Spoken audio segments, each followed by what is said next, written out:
Aujourd'hui, la patrouille tricolore vous parle d'un mythe à déconstruire, celui de la pelouse jaunie. Dans les dernières semaines, on n'est pas les seuls à avoir eu très chaud, celle-là aussi. Mais une pelouse jaune n'est pas une pelouse morte, c'est seulement une pelouse en dormance. Donc, à la base du brin d'herbe, près du sol, il y a le collet qui, lui, est toujours vivant. Puis, après une forte pluie, le collet va redonner verdissement au gazon entre 10 à 14 jours plus tard, suivant la pluie. La pelouse peut rester en dormance jusqu'à une période de 6 semaines. 6 semaines, c'est assez long pour espérer quelques jours de pluie, comme aujourd'hui.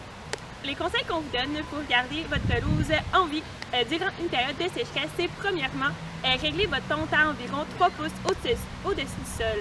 Une pelouse haute va garder son humidité beaucoup plus longtemps et va combattre mieux la sécheresse. Aussi, la pelouse, quand elle est plus haute, les racines sont beaucoup plus profondes et fortes, donc plus résistantes en tant que sécheresse. On vous conseille aussi d'éviter de tondre la pelouse après la rosée ou après de fortes pluies. De plus, on vous conseille de respecter les réglementations d'arrosage, soit 2 heures les bonnes journées dans votre secteur. La pelouse a seulement besoin de 1 pouce d'eau par semaine en incluant les précipitations.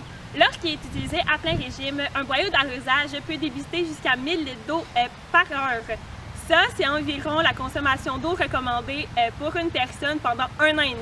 C'est donc pour ça qu'en période de sécheresse, on vous demande de faire attention avec l'utilisation de l'eau potable et d'assurer la préservation de l'eau traitée pour les besoins essentiels comme l'hygiène et l'alimentation.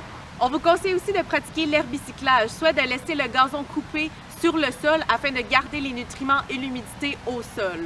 En faisant cela, on s'assure de garder 80% de l'eau qui sont contenus dans les résidus organiques. Connaître les secrets d'une pelouse en santé, c'est aussi une façon d'économiser l'eau potable. Et n'oubliez pas, chaque geste compte!